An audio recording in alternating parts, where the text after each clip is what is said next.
Good morning. My name is Cecil Pendergrass, currently Chairman of the Lee County Commission. I'm joined here today with Commissioner Hammond, Commissioner Wayne, Commissioner Greenwell, and Roger DeGiorelli, our County Manager. I'd like to say thank you again for your patience and working with us with the county. At this time, we are prioritizing getting back out in the community, being with the people of Lee County, especially the victims at the shelter. Yesterday, we have such great partners in the community. Bloomin' Brands, which is Carrabba's, Outback, and Bonefish, joined together. They're all the resources between here and Tampa, and came out to our shelter, the Hertz Arena, yesterday, and fed 4,000 meals to the victims here in the shelters and to our first responders in the area. Things like that shows our compassion here in Lee County. We are still working on rescue and recovery of the victims of the storm, and our first responders are working 24/7 to find those still lost. As a 25-year law enforcement retiree, I am here to tell you that public safety is a priority here in Lee County. When I visited the other day with President Biden, I was crystal clear that our priorities here in Lee County. That was our community, and not to forget us. And he promised us that 100% funding. He promised us that long-term efforts will continue here in Southwest Florida. He looks forward to working with Governor DeSantis and our leadership on the local levels. And the Lee County residents deserve that. Southwest Florida will come back and will be better for all. We are at the forefront, and everyone around the nation and the world is watching Lee County. We will show them how resilient Lee County is. And we lost buildings and lives, but we did not lose our compassion. Next, I'd like to introduce to Roger DeGiorelli. Thank you, Mr. Chair. So please bear with me. There's a lot of information here, but it is all relevant and information that people want and need. So let's start with power. Both LCEC and FP&L, as you know, have seats here in the Emergency Operations Center, and we are in constant conversation with them throughout the day. As of 9 a.m. this morning, FP&L territory is 97% restored.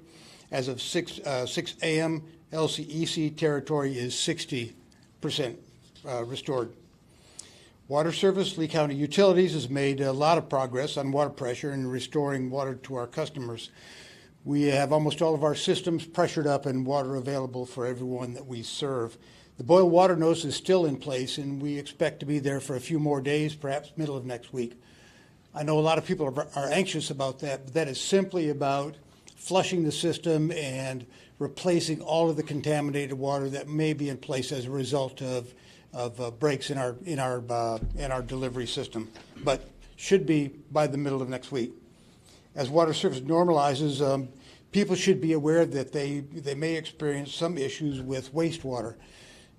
The more water the more consistent the water pressure is in the system, the more people are likely to use water, which creates more water that needs to be treated, wastewater that needs to be treated. The pressure in those systems begin to rise as the water consumption goes higher. So please, everyone, report those leaks when you see them. Traffic signal restoration for all of the traffic signals in Lee County. 75% of the roughly 450 signals are functioning. Please remember that the intersections are a four-way stop, and if they have flashing lights or you see traffic signals that are simply not operable, treat it as a four-way stop. People are doing a pretty good job, but this is the time in one of these disaster responses where people are getting pretty anxious, and patience is wearing thin, particularly for those who don't have running water or electricity. So our crews from the Department of Transportation continue to assess all of the roads and bridges in Lee County. The following bridges remain closed, and that's the Sanibel Causeway, the New Pass Bridge, which is from Fort Myers Beach headed towards Bonita Springs, Big Carlos Pass Bridge, and Big Hickory Pass Bridge. There are two shelters that remain open within the system, Estero Recreation Center and the Hertz Arena. South Fort Myers High School, which is on Plantation Road, will be closing this afternoon, and there's still about 900 people that remain in our shelters. There are multiple areas around the county where people can find food. There are free water and food. Yesterday, I think we served about 21,000 people, and there are 9 active points of distribution open from 8 a.m. to 5 p.m. 7 days a week for now. And then resource centers where people can find help from either local government agencies or from the federal agencies. The local agencies, multi-agency resource center is at Lakes Park Regional Library, And then there are 2 disaster recovery centers at Lakes Park Regional Library and Victoria Avenue, which have the FEMA and the federal agencies there to provide help. Housing, as we continue into recovery, housing will become an ever important piece of business, and it's, we don't know exactly how many people will need replacement housing or temporary housing, but it's going to be in the thousands and thousands. So a key place to start for people for temporary housing is to register with FEMA for individual assistance, and that's at disasterassistance.gov. disasterassistance.gov. And there they can find help for temporary rental assistance. Other federal programs will be made available, and Lee County is working with all of the federal and state agencies to increase the housing stock that will become available. Lee County department staff, such as Human and Veteran Services, are already actively making plans to help residents in shelters transition from housing. Some of you, if you were here following Irma, closing down the final shelters was a very difficult task because we had a hard time getting people from shelters into temporary living places. And as you might imagine, for some people, the shelters were a pretty good place because it was air conditioned and had food. So we'll be working hard to avoid that this year. Damage assessment efforts are ongoing. We don't yet know the dollar value of the damage for Lee County, but I think it's reasonable to think it's going to be in the billions of dollars. This may, in fact, be the most costly hurricane in Florida's history. We are also at that time in a recovery effort, response and recovery effort, where people want the debris gone from their front yards. People are looking for some way to become normal, and there are probably few things more important besides food and water and shelter than debris removal at this point. Our contractor so far has 50 trucks with trailers on the road and 50 more on the way to collect debris. They'll be here by the weekend, so we'll have 100 of those crews on the road. We also have 4 sites where people can take debris if they so choose. They're called self-haul debris sites, and they are open. So to find those, just visit legov.com/storm for locations. So while staying at home and cleaning storm-related yard waste, please stack it separately from garbage or building debris. Yard waste does not need to be bundled after the storm for all of the unincorporated areas. Please place it in piles that can easily be managed by collection personnel with a claw truck. And be certain, do not place any of this waste below overhead obstacles such as trees and power lines. It becomes extremely dangerous. And as you all have seen, there are thousands of boats that have sunk or piled into backyards up in the marinas and into the mangroves. The U.S. Coast Guard urges you to report all the observations of oil spills and discharges of hazardous materials if they're spotted. They can be reported to the National Resource Center for the Coast Guard, and so you can visit the Lee County website to find the contact information. And then removing debris from coastal waters is going to be a long process, and we're working with all of our state partners to accomplish that task. Lee County Parks and Recreation boat ramps remain closed until further notice, and the reason is there's so much debris in the water, we really are discouraging recreational boating at this time. If you're offshore, that's one thing, but if you're near shore in the back bays, there is a lot of debris below the water line that's really dangerous. Please refrain from visiting our parks and playgrounds this weekend. We are still cleaning those up, and we have not completed our damage assessment yet or our safety assessment in those parks. And then a reminder for generators. We do this every day. Everyone knows if you're using a generator, please do not put it in your garage. It should be at least 10 to 20 feet away from any building, and certainly don't start a generator in your house. We have a mobile veterinary clinic that's located at Terry Park, and it's open 7 days a week until further notice. And then at the Lost and Found Department of the Lee County Domestic Animal Shelter, we have picked up, I'm not sure how many, but some number of pets that are running loose that really belong to folks who may have just lost track of them, so they can find their pets there if we pick them up. And then Southwest Florida International Airport reopened this week for limited operations. I think it'll be better than a week yet before they're back to full operations, but we'll announce that as soon as we know when RSW will be reopened. And then the Visitor Convention Bureau is reaching out to all the hoteliers in Lee County and all of our tourism partners to see who's in business, who can accept visitors.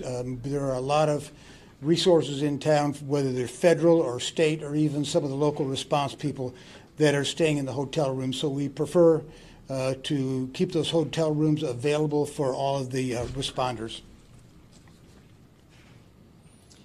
Lastly, if we've had a lot of questions about donating cash, and that people can make donations of cash. Go to legov.com/storm and click on the red button. The United Way is helping us with managing that fund and distribution of those dollars. And then, finally, thank you to all the media for helping us to get all this information to the community. People are still struggling with internet service. They're still struggling with cell service, although it's much better than it was. But we want to say thank you. If I could take a moment to thank all our public safety employees and all our employees here at Lee County. One of the great things I get to do is every day is work with 4 other great guys here, the other Board of County Commissioners. And Commissioner Wayne would be next to speak, but let me tell you something, we're all working 24/7 for the community. And the county has come together with the state and the federal government. It's so great to see everybody working together. So, Commissioner Wayne. Thank you, Mr. Chair. I'm Kevin Wayne. I represent District 1, which is most of the coastal communities. I've been coordinating, obviously, with the Mayor of Sanibel and Captiva. They've been providing, obviously, navigation through waters, coordinated efforts. Also, Southwest Florida and the Cape is where my district as well. I've been working very closely with the Mayor to make sure whatever we can coordinate, however we work together.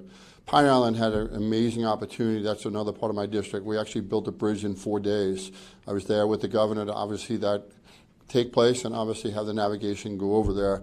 And then lastly, obviously, Boca Grande. I've been to every one of my district and throughout the entire county. Most important thing we want to try to do is let people know we're here to help. Most importantly, we're going to get through this. We're going to rebuild. Yesterday, I had the privilege of working with Operation Barbecue. We distributed over 20,000 meals in Lee County. And we have a commitment from them to continue to come here, and they have the ability to ramp up production to even 30,000 meals a day. So it's all being donated. The trucking's being here. It's where the community is coming together. I can't thank my group of commissioners and obviously our county manager in the coordination, the way we actually have coordinated and make sure we got the message out and doing everything we possibly can. All you need to do is call, and I can tell you that we can certainly try to make things expedite as quickly as possible. I've never seen a recovery since this is day 8, having been here since Charlie. It's just been an amazing progress. I want everyone to understand it's day 8. Try to be patient, and God bless you. Thank you. Next speaker, Commissioner Hammond, Brian Hammond. Thank you, Mr. Chairman. Good morning. Today is going to be a better day than yesterday was, and every day is going to continue to get just a little bit better. My message that I want today to get out is that this storm was so massive that it touched literally every single person who is a resident of Lee County. I can't think of a single person that didn't have some sort of impact related to this storm. And what I want you to know is that all of us, the county commissioners, we see you. We see you and we hear you and we feel what you're feeling. Many of us have been in our districts. We've been all over, actually, the entire county, helping out, as you mentioned, with the food drives, with other things, trying to respond to all of the needs that you've brought up to us. And so quickly, I just want to take you on a tour, a walk through my district, which is Northeast Cape Coral, North Fort Myers, and downtown Fort Myers. I'll talk about North Fort Myers. The Waterway Estates community was hit hard. They went under several feet of water today. I even talked with a survivor in that community who had rescued his family from what was chest-high water. If you drive through that community today, you'll see that many of the homeowners are bouncing back. They're resilient. They have basically gutted their houses and put everything on the front lawn. And so that's why the debris removal is going to become extremely important. And it's a message that is going to be communicated to our county administration. It is a priority for us to get that debris out of your yards. We know how important that is for you in order to expedite your repairs, but also to get back to feeling more normal. In Northeast Cape Coral, the lights are coming back on. I know LCEC and those linemen and women are working around the clock, and I want to thank them for the efforts that they've put in.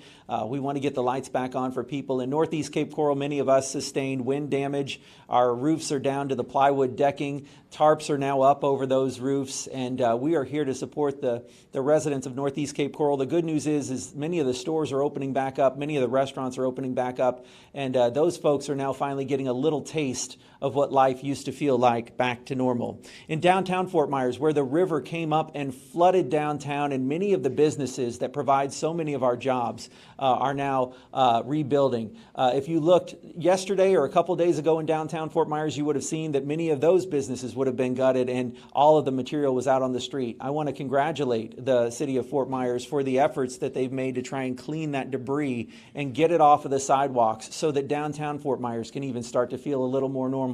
One of the best moments in the middle of all this, which just feels like a blur, was I got a chance to visit my favorite coffee shop in downtown Fort Myers yesterday and just grab a simple cup of coffee. The owners were in there and they said they didn't get any water. They felt so blessed. And so just that sense of community now, seeing people come back and just get just a little cup of something normal was amazing. And then finally, I want to leave you with what I witnessed in the Dunbar community as I toured that community. I went to the churches there, and I got good news when I was at the churches there. And the news was that we've been feeding thousands of people every single day. We've been distributing food and water to thousands of people every single day, and the lines are getting smaller.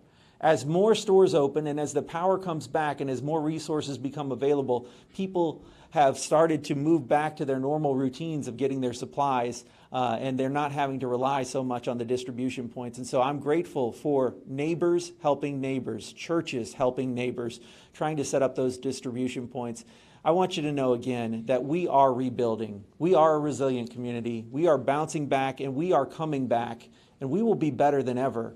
And we are here to support you the entire time. Commissioner Pendergrass. Thank you, Commissioner Hammond. Next, and not least, is our newest member of the County Commission, Commissioner Greenwell. He came to us a few months ago. Commissioner, congratulations on being here. It's like getting dropped in the World Series, your first game, but we know with your determination, you've been a great asset to our board. Commissioner Greenwell. Thank you. Again, I'm Mike Greenwell, Commissioner Greenwell, District 5. I'm going to read these because I think it's very important that they're accurate. I'm happy to announce that the community development will resume all permitting, inspections, operations on Monday, October the 10th. Inspection scheduling for Monday will be available today after 5 p.m. The Public Works building is undergoing repairs, so the temporary location will remain at 2115 2nd Street, downtown Fort Myers. The hours will be from 9 a.m. till 4 p.m., 7 days a week. Hurricane damage repair permits and inspections will remain the priority, but new construction permits and inspections will proceed as resources permit. Secondly, Lee County has opened a multi-agency resource center to help residents. Center hours are 9 a.m. to 6 p.m., Monday through Saturday at Lakes Regional Library. The center is co-located with Disaster Recovery Center operations on site, including property insurance companies and local and state government offices.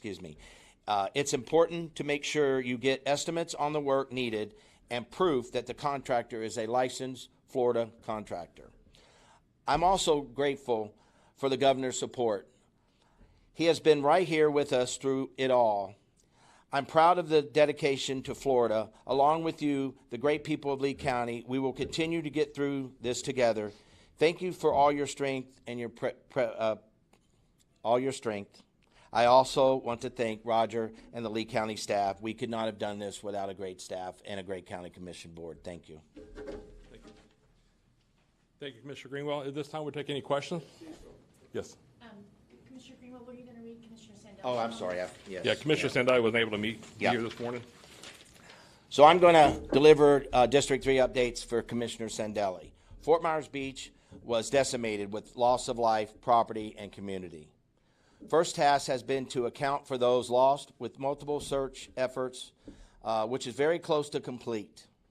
In order to achieve that, the island needed to be closed to expedite these operations. This simply provides first responders a better ability to do their jobs and help the community recover. We hope to provide access to our residents this weekend as we deal with the limited access points, especially in the south. So that was from Commissioner Sandelli, so thank you. Thank you. Any questions at this time? Yes.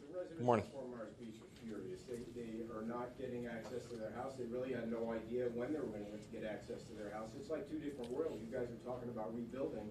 They're worried about their houses turning into mold and they can't even get out there. So can somebody say something to the residents? So I was there on the ground a few days ago with Mayor Murphy and the fire chief of Fort Myers Beach and the search and urban rescue crew. And the search and urban rescue crew basically asked the town of Fort Myers Beach, and we give them that latitude because it's their town, what do they need to finish searching for survivors and recovery of victims with dignity. And they were saying that it's all on us. The fire department says we're ordering this. We're ordering the evacuation, the mandatory evacuation, because they wanted to have access to the houses without all the people driving through because the roads were open. So they were having a lot of people come in just taking pictures, looky-loos.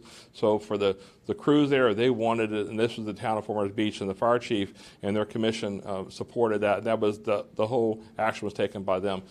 Again, they're just trying to get that and understand people are trying to get back there, and we want to get back there as fast as possible.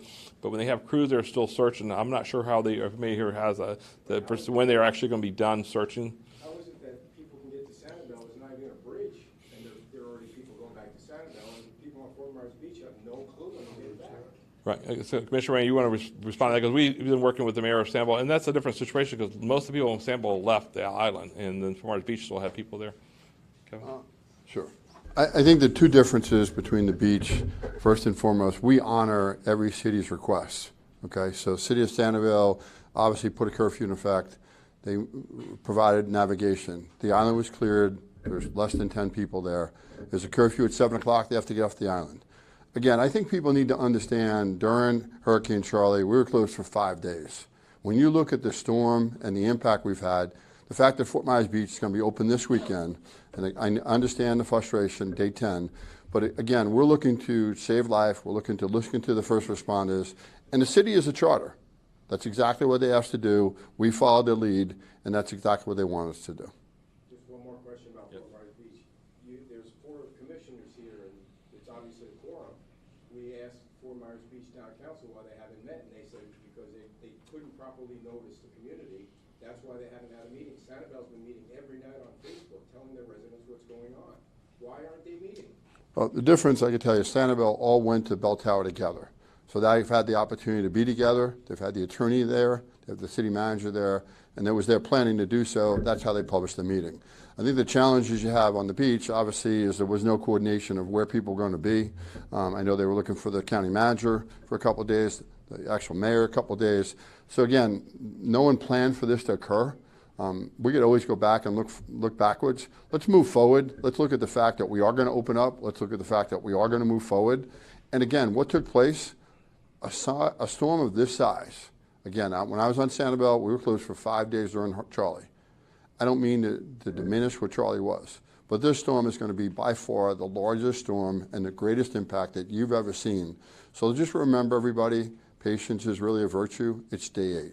Thank you. I do want to say the county staff has been working with the city council the best they can. They've been printing stuff out here and taking it down there to them to try to get, because they lost their city hall, and most of the council members of Fort Myers Beach lost their homes too. So we're working basically with a government that really is hard to function right now. So we're helping. Our staff's been working in the state, and the FEMA has been working with them trying to get back. It's just so destructive what happened. I know you, Ed, I'm sure you're okay, but it's unbelievable what happened. So we are given, like Kevin said, we're giving the city the latitude. This is their city. What do you want us to do? How can we help? If they ask us to do something different, we'll do it.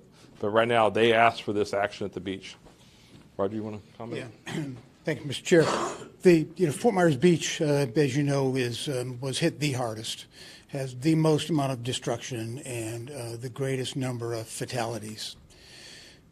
We've been working with the federal and state government and residents of Fort Myers Beach, and so, over the next few days, here's what will happen. The search and rescue teams will finish their final sweep for survivors and for fatalities probably this weekend. It's a slow, arduous process, but they should be completed. They should be complete this weekend. Next week, we have plans. We're working with some of the condominium associations that are bringing generators to the island, along with the electricians to attach those generators to some of those condo buildings in order to fire up the air conditioning and keep all those condominiums from developing an awful lot of mold. The State Department of Emergency Management will be establishing a micro command center down at Fort Myers Beach, as well as the other barrier islands, sometime over the next couple of days, and those centers will be staffed with state emergency management personnel as well as Lee County personnel at the same time.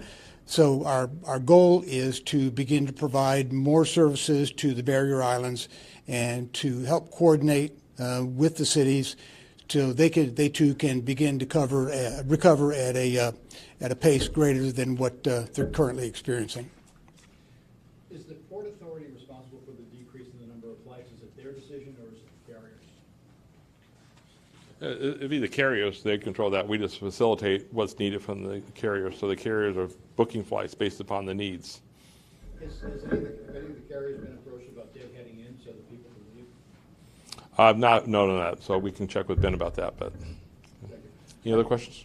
Do we have a clear answer as to when residents can get back on Fort Myers Beach? I hear you guys saying this weekend. Do we have a... It could be Saturday, it could be Sunday. We're not aware of that. Like I said, it's urban search and rescues. They are now going through, and once they finish every house and every house is placarded and they're cleared, then we'll ask the beach will make that decision. When will they open it up to? And I know their city managers involved with that discussion with the search and urban rescue. And they'll be working with our state emergency management people too to make that announcement. And then be, obviously the residents only will be allowed to go in there with proper ID. Fire chief said last night it might be in segments, that if north of Times Square is cleared, people up north can go. South is cleared, then some point south can go. Is that what you understand the way it's going to be? I'm not aware of that. Roger, have you heard that? It's a fluid situation. The fire chief in this case is probably the best source of information, but based on what you've just said, that's a very typical way to bring people back onto a barrier island. It's just so that I can understand the flushing of the pipes in the unincorporated. Mm-hmm. Could you explain again just what you're trying to do to get anything out that might be suspicious? So Or questionable?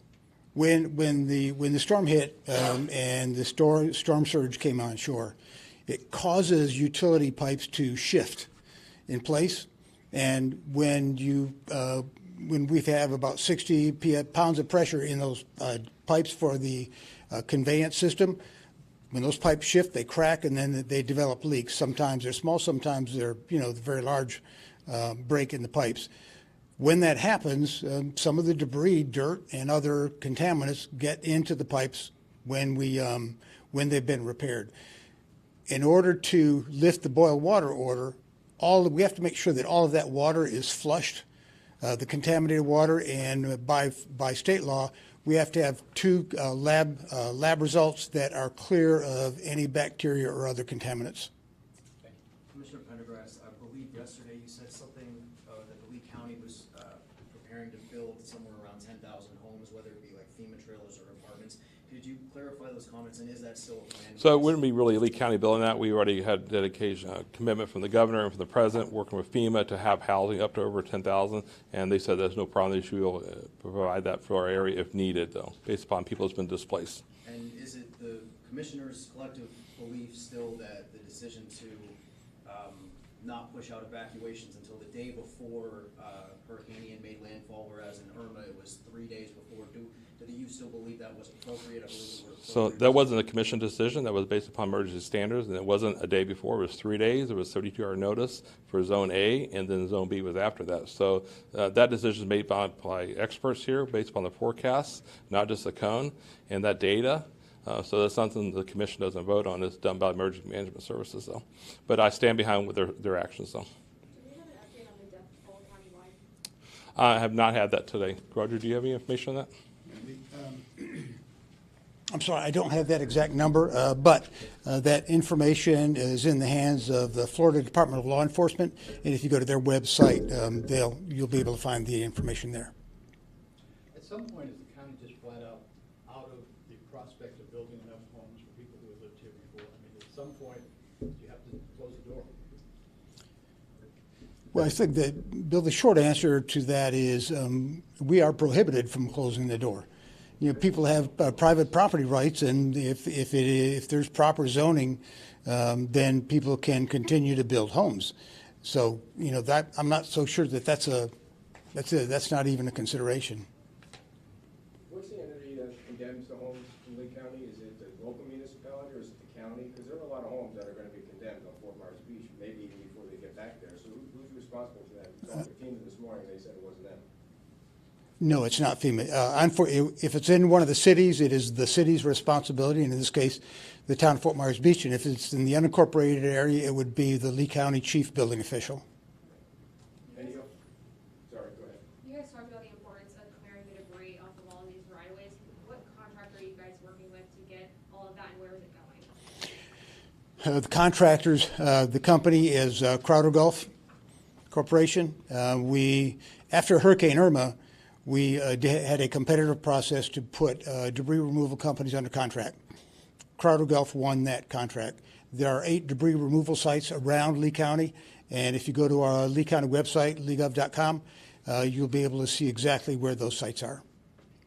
Any update on the South Bridge to get to Fort Myers Beach? The one that's The bridges to the south. Not yet. We are still working with the State Department of Transportation to assess the damage, and then determine whether or not we can do temporary fixes for those bridges and open lanes to very limited traffic. Any other questions? Any other questions? Well, thank you. We'll keep you updated as news changes every day. So again, thank you for your time.